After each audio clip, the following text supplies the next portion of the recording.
I'm a loudspeaker, so I will stand out closer. All right. So, good afternoon, everyone. Hope everybody had a good meal. And I understand I am standing between presentations in the morning and the fun part we will have in the afternoon, working outside. Weather has changed in our favor. So I'll try to bring interesting insights for us here from the marketing standpoint. Quick remarks. This is, for me, in my program this far at the university. I'm an assistant professor, as Dan presented, assistant professor in the Department of Horticultural Crop Science here at OSU.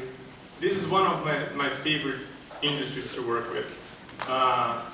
The collegiality is in place, and the diversity of knowledge in the room is fabulous. I think we have the most important, the leading individuals in the industry sitting here with us today, and we all learn together. I'll pass through that in a second. This is fabulous. This is fabulous. It's a great industry to be in, great atmosphere to work. All right? With that, we launched presentation, Pawpaw marketing updates. Quick introductions for those who don't know me. I'm an agronomist myself,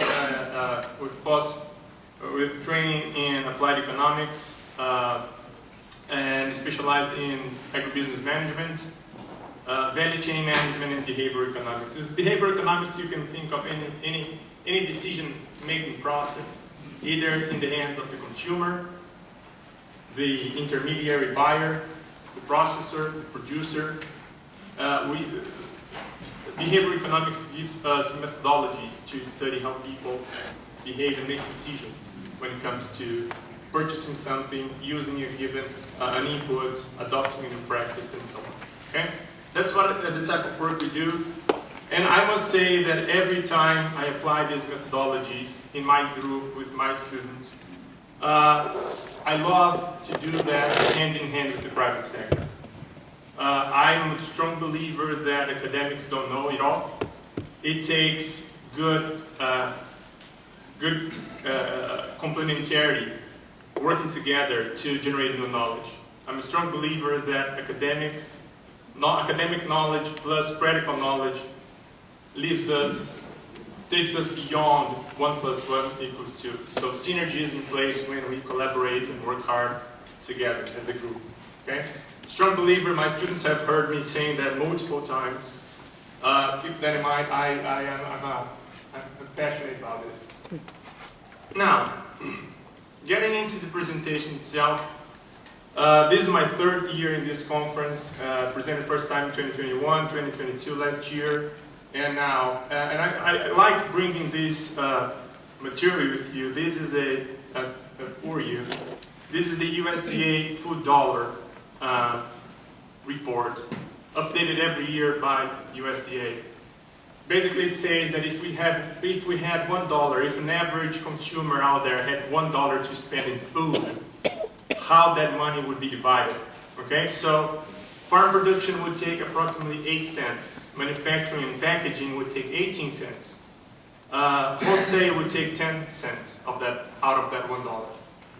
Retail, 12 cents. Food service, approximately 34 cents. And others 17. Now, let me highlight 2 elements in this table. Notice the importance of manufacturing as well as food service.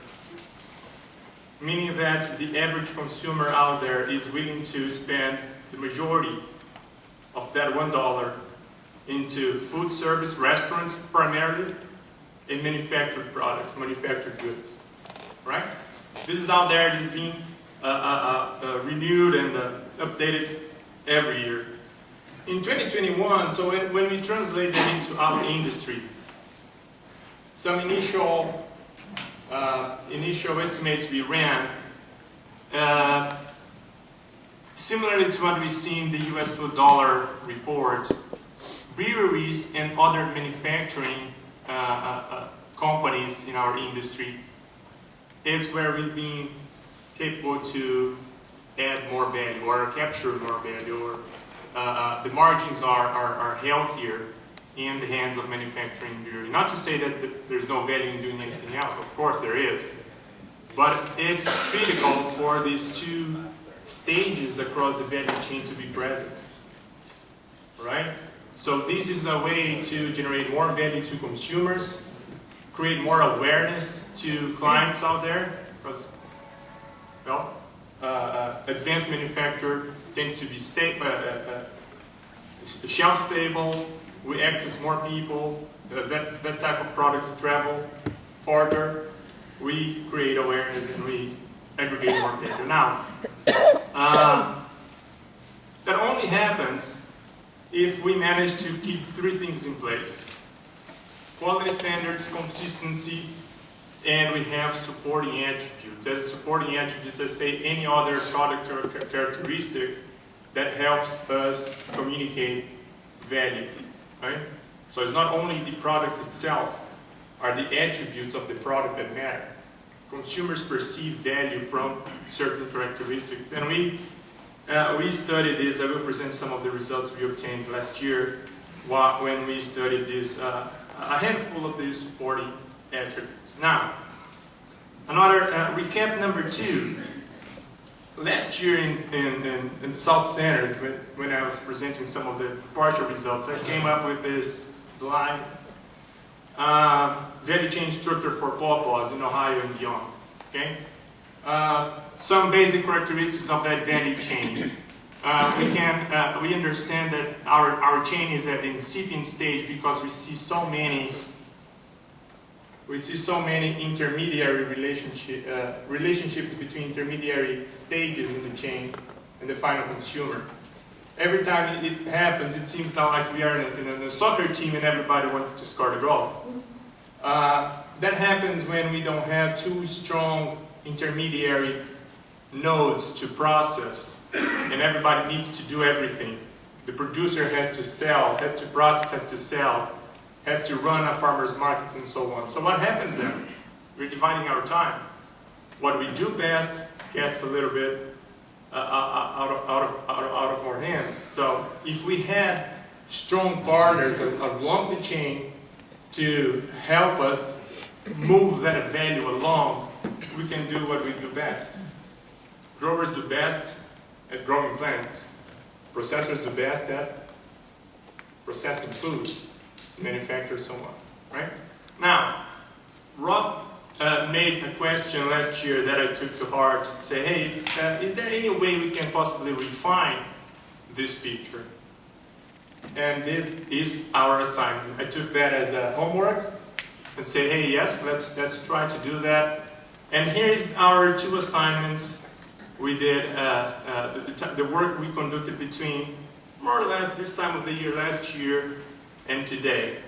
2 assignments: to refine profile of firms and individuals across the chain, better understand that picture I showed you earlier, and to assess consumers' preferences and willingness to pay for pawpaw attributes. That's what lies ahead here in the next couple of slides. Now, assignment homework number 1. We ran, so in the profile of firms and consumers, homework number 1, we ran a nationwide online survey, and we combined results of that survey with in-person interviews. Some of you guys in this room have talked to me in a formal interview structure. So at that time we were collecting data for the research project. And we combined that material with the nationwide online survey. Fabulous support from the association.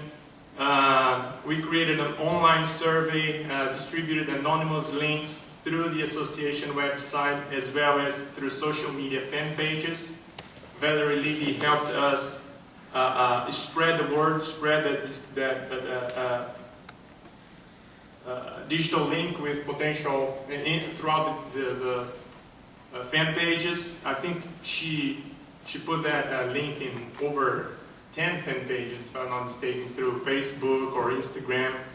And out of that effort, we managed to collect over almost 3,000 valid responses, 238 valid responses.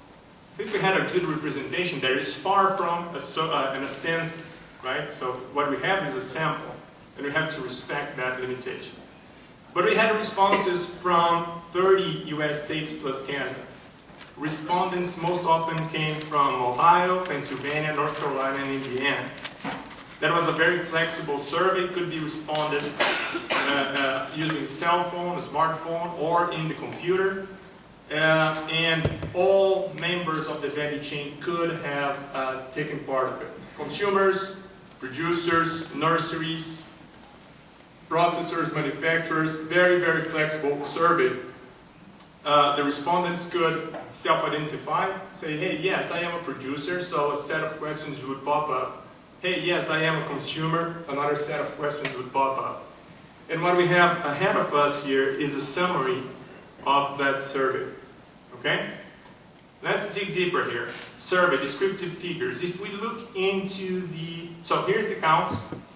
In the screen there you have the counts of folks who answered our survey. They self-identified. There is overlap, of course, because people could have self-identified as producers and consumers, producers and nurseries, and so on. Okay?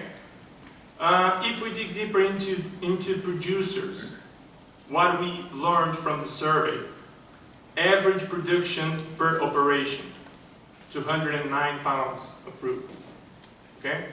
Average orchard size, 22 trees. And this is producers only. Okay? I'm not, at this point, I'm not presenting results coming from collectors. This is producers only. In the survey, in the sample, harvest total, approximately 7.5 tons of fruit produced. Number of bearing trees, and look at these numbers, pay attention to these numbers, very interesting. Number of bearing trees, 1,556 trees. Number of bearing plus non-bearing trees in the sample, 5,479. Critical thinking out of these numbers. Number of trees entering production in the next few seasons, 2.5 times today's number of bearing fruit. Alright? So this is what's happening. We hope the sample is representative of the population so we can extrapolate our learning. But and especially because we have a decent sample size, I would believe that this sample does represent what happens out there. However, producers are saying, well, expected production or harvest is flat between 2021 and 2022. So we have these incoming trees entering production in the next couple of seasons, but producers are very skeptical. Of course, we all understand weather is a huge factor affecting our performance, but let's keep this in mind for a second. We have a bunch of trees entering production in the next couple of seasons. Now, question becomes, will we be capable to translate that into production? This far in the room we talked about several factors affecting production. Certain factors are at our hands, certain factors are not. But there are, I think we can very much work on the factors that are at our hands.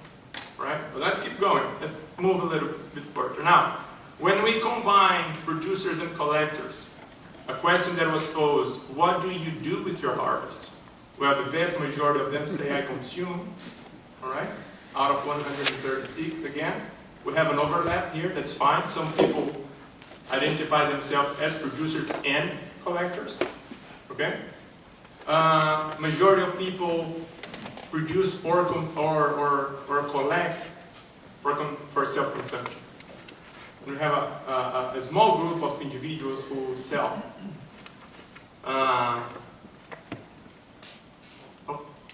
Yes, moving forward. Again, now, between those individuals who sell, producers and collectors who sell fruit, over 85% of producers and collectors across the market access the market either through sales at the farm or through farmers markets.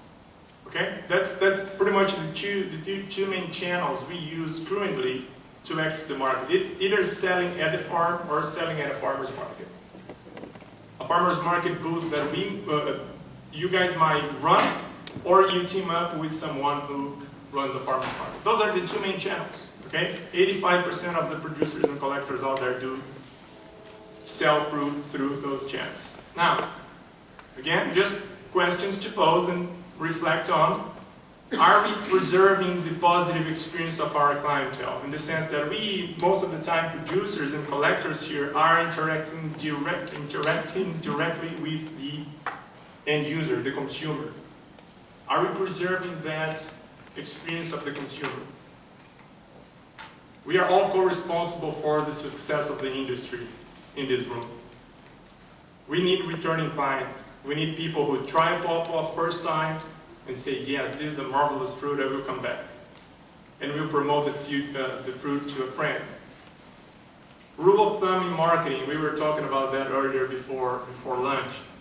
Rule of thumb in marketing, these days especially, a positive experience that a consumer has for anything, a car, piece of cloth, a hat, shoe, whatever it is.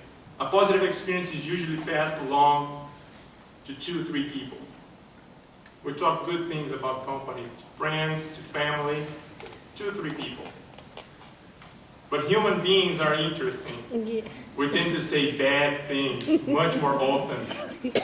So if we have a bad experience, we tend to pass that news to 10 people. Wow. And especially today with social media, that impact can be extrapolated. We easily reach 100 people if we have a bad experience. So for an industry of our size, any negative impact can be highly detrimental. Think about that. We are all co-responsible for the success of the industry. Let's keep moving. Do we follow on with explanation on fruit quality and standards? Again, producers are interacting with the consumers. For the limitation of the industry, we are producing, and then we are having to play the role of a retailer as well. Are we using that opportunity to communicate quality, communicate value? Just to think on, not to say yes or no, but keep it there, okay? Let's move on. If we look into a different stage across the chain, here nurseries, those who self-identify in the survey as nurseries. Number of trees sold in 2021, 3,711 trees, young trees, right? Expected sales of trees in 2022 in the survey, 5,504 trees.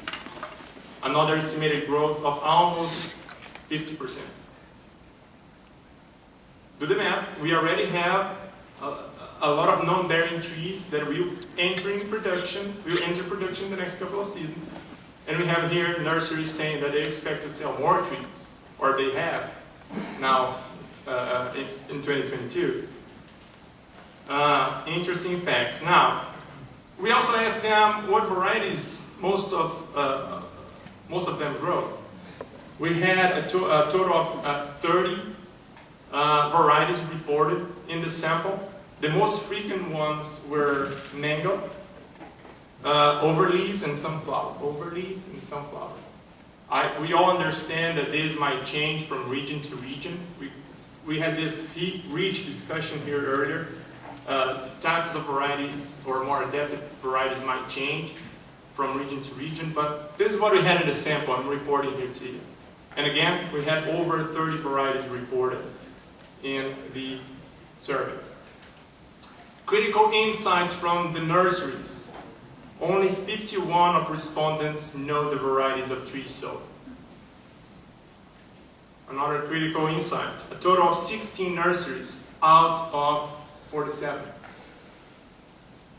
hold nursery licenses or permits. Alright, so we do have a chance to improve the information flowing with the tree or with the product until it reaches its destination. Whether if it is a grower's orchard or if it is the dining table of a household. We have a chance to improve information You have a chance to improve knowledge along the chain. Okay? In the next node, in the next stage of the value chain, what did the respondents tell us? Combining processors and manufacturers together. 90% of processors and manufacturers either process their own production or fruit collected in the woodlands. When manufacturers buy supplies, they tend to purchase fresh fruit or process themselves. Okay? Attention here because it connects to what we were talking about before when it comes to quality.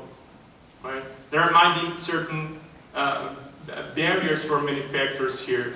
And our hypothesis is regulatory barriers, trust when it comes to quality concerns of the fruit, of the pulp available, and availability perhaps, right? Possibly the manufacturers cannot find the supplies they need, so they have to process themselves. And again, notice the hint of inefficiency there. You have a manufacturer who has to dedicate time to process because we have certain barriers. Either if it is availability or if it is lack of trust in the chain. Manufacturer, when they buy, this is not as much, right? So 90% of individuals are here. They process their own production or fruit collected. But when manufacturers buy, that's what happens. Exception made to breweries. But here, we know that several breweries do buy pulp, not other manufacturers. Amounts of fruit processed by survey respondents in 2022. In the sample, 3,300 pounds. In the sample. Most frequent products reported: beer, pancakes, pies, bread loaves, salsa, chutney, jam, and butter. Okay? Reported in the survey. Again, farm visitors and customers at farmers markets continue to be the most frequent buyers. Again, it shows us that the very same channels frequently used for fresh fruit are the same channels used for manufactured items. Okay? Most of the time. With that, it helps us refine a little bit more the chain we presented earlier and discussed last year. So I tried to highlight here the with a thicker arrow where supplies go and how they go, how much to each direction. So this is our estimation. 22% of the production tends to go into processing. The shaded area here represents that these three nodes of the value chain very often are integrated. Okay, very often we are talking about the same entity, the same person, the same company, doing all three activities. Okay? Our estimations, 22% of the volume goes into processing, 19% goes into farmers markets mostly, and then that's the retail. That's the retail channel here. So 19% goes through vendors of farmers markets. Means that this farmers market booth is not operated by the grower himself, but he's partnering with someone who owns a booth. Down here, 45% of the production hitting the market directly. Most of the time through farm sales or through farmers markets, operated by the grower. Okay? These are interesting facts. 61% of the processed pulp goes into brewery. That's our estimation. It's the best we. It would be very interesting to validate with several of you guys these numbers after, but this is what we've learned from the sample and interviews. Once we have that brewed, 35% usually sold through regional festivals. The Ohio Festival is an example of a very successful festival, giving exposure to these breweries. In-store or online sales, 60% goes into directly to the market from breweries. Okay? So this is a summary of what we've learned. Interesting facts in this line. I know it is very small letter, will help you. Nurseries. It summarizes a little bit what we spoke before. Diverse group in size and focus. Business relationships are somewhat informal. So we talked a little bit about if they know the varieties they're selling, if they hold the licenses or not. We see a lot of camaraderie and collegiality here, especially when it comes to sharing and selling scion, wood, and seed. This is very, very interesting to see in our industry. Okay?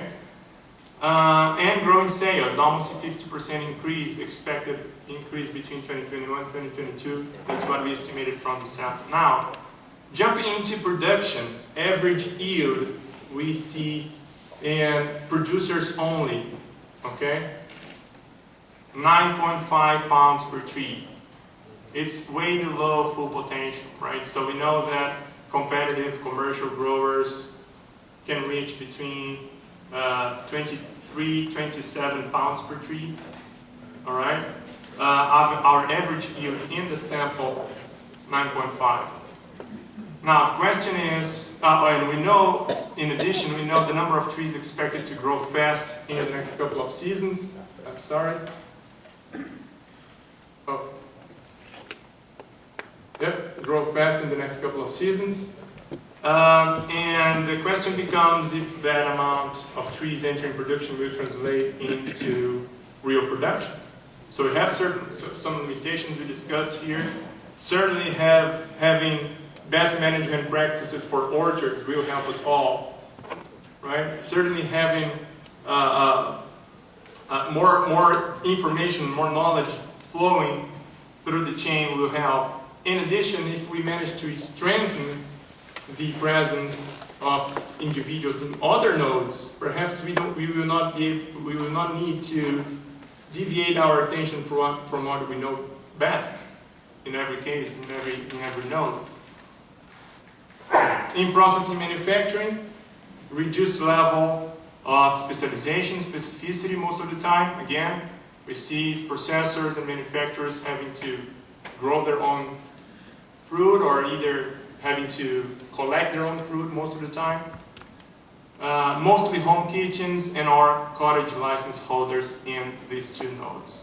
All right, this summarizes. Now, let's jump into the consumer, which is the propelling engine in any industry, to say. They are the demand generators. So in the survey, we let people self-identify how much fruit they consume to begin with. Fruit in general. Do we consume at the recommended by USDA dietary guidelines? We eat less, we eat more. So we have, in the sample, we had 11 fruit lovers. They eat more than the recommendations, excuse me. Fruit eaters, so those at the recommendation, 38%, and 51 of those are those like me. We love fruit. We believe that we eat as much as we should, but nah, not that much. We are behind, below recommendations. Now, interesting fact, when we look at this group and say, okay, how many fruit do you consume in a 12 months period? The fruit lovers eat 12 pawpaws or more. On average, I'm sorry, not on more. Fruit lovers eat on average 15 fruit, regular eaters 14, fruit enthusiasts 10 pawpaw fruit in 12 months period. Now, it's always applicable to look at the market from a kind of funnel. Use the funnel analogy. We have the market potential on top, and then in a spiral down in the other end of the funnel, we have the promoters. So we have the full market, the potential market, and those who eat, those who like our products, those who become returning clients, the loyal ones, and down here we have the promoters. That's a very simple analogy for every industry. Let's apply that to fresh pawpaws. And the sample. So we have the 172 individuals in the sample who self-identified as pawpaw consumers. Out of those, we have 78% who says, yes, I eat 3 pawpaws or more. Okay, so we can say, well, they're returning clients. They like it. Okay?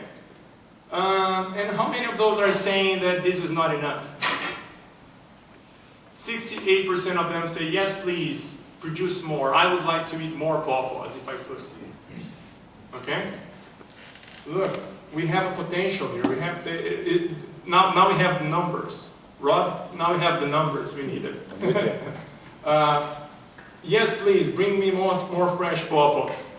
Okay, so we do have demand out there for more production, which is good considering the amount of trees we will have entering production in the next couple of seasons, plus the trees being sold by the nurseries. Now, let's look into value-added products. Same analogy, same funnel structure. 172, that's the sample.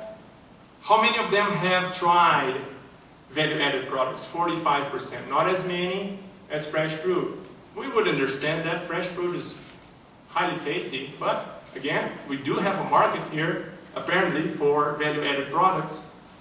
And 49 of those individuals say, yes, please, bring me more manufactured, value-added products. Again, guys, we do have a room for manufactured items out there. Okay? Interesting. The consumer of value-added products. Let's see what else can we draw from the survey answers. Consumers of value-added products, 40% of them bought puree in the past, aiming at preparing dishes for drinks at home. Beer, 62% of those. Ice cream, 46%. And jam, 38% of the respondents of consumers of value-added products are the most frequently reported products in the sample. Okay? And 86% of the respondents spend up to $100 in pawpaw products. That's we are not talking about people who spend huge amounts of money into pawpaws. We are talking 86% of the sample spent up to $100. Now, for these two reasons here, we decided to dig deeper into pawpaw puree and frozen dessert. Last year, we were at the Pawpaw Festival running an experiment there. Here we have a partnership in place with the food science folks. This is Dr. Chris Simons from our food science department here. Good colleague with Dr. Brennan. And we were there, we combined efforts to run a discrete choice experiment. We did that during the festival with 182 participants. Okay? So people were attending the festival attendees waited in line to help us with the experiment. We were combining efforts there in the sense that they could not only try a small sample of pawpaw puree, but also evaluate alternative products with different supporting characteristics and indicate which one they would prefer. State preference and in a simulated purchasing scenario. This is what a bullet would look like for them. Which puree would you purchase? The purees were coded. This is what the puree looked like. This is us at the festival puring the puree in these little cups. So which puree would you buy? Product A has these characteristics. They would taste the puree. It is, and this product A is verified with its sustainability standards, verified by the association. Okay. Product of origin is produced in a coalition of growers, in an alliance between growers, and this is the price. Product B, these are the characteristics, or no, I'm indifferent. I don't see much of a difference between these two products. I would not buy, or I'm indifferent. This is just one example. I don't want to bother you with all the statistics behind the scenes, but these are the attributes that are present in the bullet here, okay? And the levels were randomly assigned. Using statistics, we created multiple purchasing simulated scenarios, okay, and collected answers multiple times. Okay, so we know that the results are valid. One of the things we tested, the verification entity here might be the association itself, a third partner, a third party certifier, or USDA. Product of origin, a large-scale enterprise, growers alliance, or independent grower. Oh, the coded purees were control, so just the pure puree, or we added 1.5% fructose or 3% fructose. Okay. And interestingly enough, more interesting for the food science folks, and I understand that, we learned. So here are the willingness to pay estimates, and we've learned that supporting characteristics. So when we have a certification in place, or when that product comes from an independent grower or growers alliance, it adds value to consumers, right?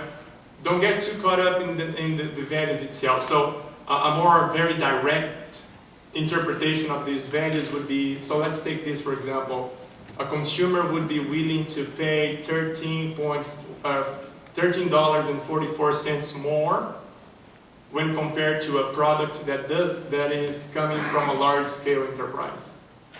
So that's the baseline between these two guys here. There you have independent grower. So we are using large-scale enterprise as the baseline. That would be the straightforward interpretation of the number. But we don't go that far. We know that this is a stated choice experiment. There are several flaws.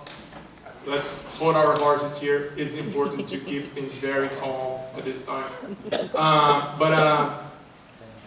What is interesting to see is that people are willing to pay. They withdraw value from supporting attributes much more than they do for taste. Taste is critical. So when you compare enriched puree versus the control baseline, they are willing to pay additional dollars, but the other attributes play a big role too. So in marketing, storytelling matters, and we are standing in a very good position to make use of that. Most of our production comes from small-scale producers, local, right? We do have the support of the association right here. We can generate value and communicate value just like we have, just like consumers are telling us that they do. That's how they perceive the value, okay? Now, these disclaimers are very important. The magnitude of the willingness to pay estimates are not projections of reality. We have to evaluate them very cautiously, but it's interesting to see that supporting attributes play a role, more than taste itself in the sample. Yes, in the experiment. Our estimates suggest that taste is not everything. I talked about that already. Interpreting the estimates relative to each other is the best way forward. So we see that certification matters, seems to be the most important attribute generating value to consumers. And then where it's coming from growers alliances or independent growers, also an interesting thing. Consumers withdraw value from that, okay? More than taste itself. Now, recall this. Beer seems to be the most common product being consumed, ice cream being second, pawpaw puree third, jams. We are not going to do experiments with beer, just because. But we will, in 2023, hopefully. We haven't talked to the Pawpaw Festival organizers yet, but You're in. We plan to be there if possible. You're in. Awesome. To run a similar experiment and investigate consumers' preferences for frozen dessert.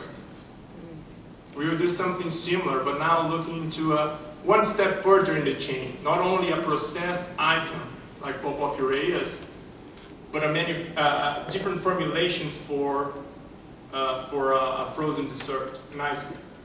Let's see what consumers prefer. And in addition, let's use the very same supporting attributes to see if we have consistency in their preferences, in their behavior. We'll be studying that in the festival this year, hopefully, if you guys let us. You're in. Awesome. Now, critical aspects for market growth, if you will.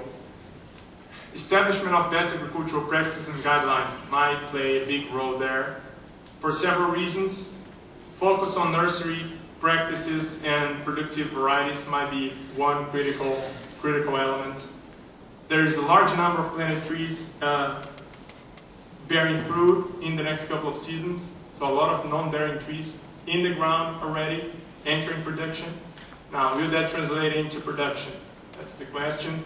Having agricultural best management practices would help us all in that regard. Improved processing capabilities. We heard Sarah give us a talk here. We will have a chance to look at the facility and look at the equipment we used in the next couple of hours. So having a validated set of practices as well as gain scale and in processing is critical. We talked about gains of scale, and let me tell you guys, it doesn't mean vertically integrated. It doesn't mean growing organically all the time. We can gain scale by collaborating. This is one of the neat characteristics of this industry. Camaraderie here is outstanding. And we can gain scale and out of that afford more specialized equipment to process our fruit, our puree locally. Perhaps using using existing resources, idle resources in different parts of the state or the region in Georgia. There are idle commercial kitchens all over the place, most of the time in the hands of institutional buyers. Or commercial kitchens that we can rent, perhaps, if we have a coalition of us with production in place, willing to gain scale to afford certain pieces of equipment to process our fruit would be very nice. Now, this would allow the industry to generate more value, diversify its portfolio, go beyond fresh fruit and a scattered set of manufactured items. Other nodes of the value chain would become more specialized. So if we have that in place, all of a sudden the grower can grow, the processor can process, manufacturer can manufacture more efficiently. Specialization. Consumers will access a wider variety of products. This is what I mean by diversifying our portfolio. And producers will find effective destinations for intermediary and inferior fruit. Not all fruit we produce is high quality, fresh quality, grade A, such that consumers would line up to buy. We do produce intermediary and inferior fruit. There's no way around, that's part of the business. So if we have specialized, validated practices for processing and gaining scale by collaborating ourselves, well, we find a route. We find a way out, and we still have a chance to communicate value and explore a different slice of the demand out there that consumers have already showed us that there is. And we'll further, final critical aspect, further test with consumers to validate elements to sustain support value. Okay, this is something nice. And with that, I finished the presentation. these are, what we are bringing today reinforces what we started discussing last year. We proposed and discussed briefly last year a roadmap for the industry success based on 4 strategic pillars. Best agricultural practices in place, good manufacturing standards, targeted communications. We know that having a communication here coming from entities like the organization could serve us all very well. And reaching out and networking. So partnering with sister associations, establishing these customs programs where 3 or 4 of us can get together and gain scale by collaborating. There are several other elements surrounding these 4 pillars here, but we hope the presentation, we still roll in that direction, trying to offer the association and you guys. We look at you guys as clients for this, and we hope this is useful as we move forward. So this is the wrap. This QR code will give you access to the presentation right away in your phone. If for some reason it doesn't work out well, I can send you the presentations right after. This is yours to keep, and that's it. And it must be said, just like Dr. Davis and Sarah Francino mentioned, this project was supported by USDA through NIFA and NCCR projects. So we are very thankful for their support in granting us the research money to do part of this research here. So that's a wrap. I'm available for questions, comments, now or anytime after. Thank you.